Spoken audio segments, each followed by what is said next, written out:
Imagine the roar of a stadium, 90,000 people on their feet, a single moment of brilliance about to erupt into pure pandemonium. The ball hits the back of the net.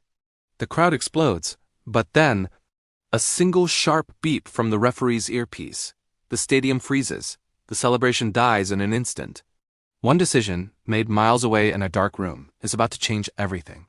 This is the world of VAR, the video assistant referee, and it has fundamentally altered the game we love. But has it made it better?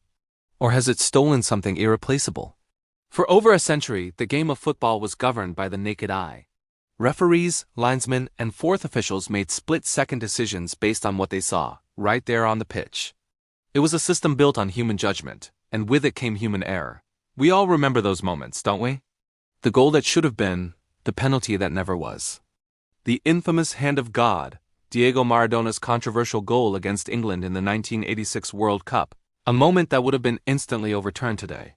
Or Frank Lampard's ghost goal against Germany in 2010, where the ball clearly crossed the line but was missed by the officials.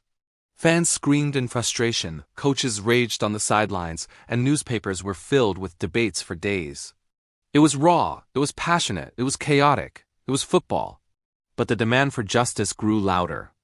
In an age of high-definition replays and armchair experts dissecting every play from a dozen different angles, the pressure on referees became unbearable. The question was simple: with all this technology available, why weren't we using it to get the big decisions right? The answer, when it finally arrived, was VAR. The promise was monumental: a new era of fairness, a reduction in game-changing mistakes, and a way to ensure that justice was served on the football pitch. It sounded like the perfect solution. So how does this technological marvel actually work? It's not just one person watching a TV screen. It's a highly coordinated operation. In a centralized location, often far from the stadium itself, sits a team of video officials. They have access to every broadcast camera angle, including special slow-motion and high-speed cameras positioned strategically around the pitch. Their sole focus is on monitoring for clear and obvious errors related to 4 key situations: goals, penalty decisions, direct red card incidents, and cases of mistaken identity. When an incident occurs, the on-field referee can either request a review or the VAR team can recommend one. The play is analyzed, frame by frame, from every conceivable angle. This team, the VAR and their assistants, then communicates their findings to the referee through an earpiece. The referee might accept the advice directly or go to a pitch-side monitor to review the footage themselves before making a final call. The entire process is designed to be a safety net, an extra pair of eyes to catch what one person, in the heat of the moment, might miss, and catch things it does. We've seen it time and time again. A goal is scored, the players are celebrating, and then the dreaded VAR check begins. We see the lines drawn on the screen for an offside, a player's armpit or toe just millimeters ahead of the last defender. The goal is disallowed. A tackle is made in the box, the referee waves play on, but the VAR team spots a trip. After a review, a penalty is awarded. A player commits a cynical foul, receives a yellow card, but upon review, the VAR identifies it as serious foul play. The yellow card is rescinded, and a red is shown instead. The stadium holds its breath, a collective pause as everyone, from the players on the pitch to the fans in the stands, waits for the verdict displayed on the giant screen: decision confirmed or decision overturned. These moments are now an integral part of the modern football experience. But this brings us to the heart of the debate. Has VAR actually made football fairer? On one hand, the statistics suggest it has. Countless incorrect decisions have been corrected. Goals that were wrongly disallowed for offside have been given, and penalties have been correctly awarded or taken away. In theory, the game is now closer to a perfect version, where the rules are applied with near-flawless accuracy. Proponents argue that this is the ultimate goal of any sport: to ensure the outcome is decided by skill and tactics, not by a referee's mistake.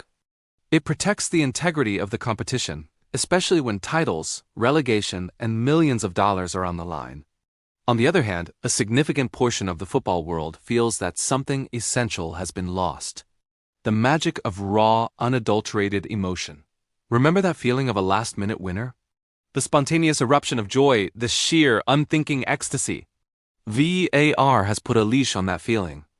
Now every goal is followed by a moment of hesitation. A quick glance towards the referee, a pause before you can truly celebrate.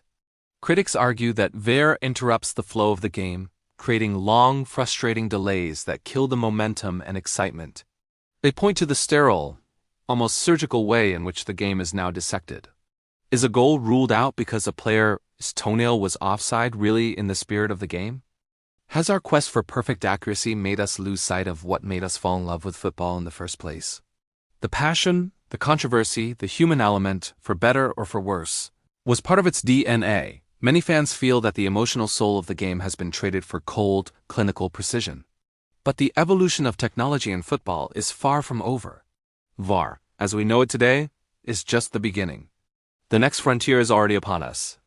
We're seeing the implementation of semi-automated offside technology, which uses dedicated cameras and artificial intelligence to track players' limbs and the ball, providing an almost instantaneous and highly accurate offside decision. This aims to drastically reduce the time taken for those lengthy VAR checks. Looking further ahead, we can imagine a future with even more advanced AI, perhaps AI-powered systems that can instantly analyze foul play, handball decisions, or even ball-out-of-play situations with greater consistency than a human team ever could. The role of the human referee might shift from being the primary decision-maker to being the on-field manager of a game adjudicated by technology. The systems will get smarter, faster, and more integrated. VAR isn't a finished product. It's a constantly evolving project. So we stand at a crossroads. VAR has undeniably changed football forever. It has corrected injustices and added a new layer of technical scrutiny to the game.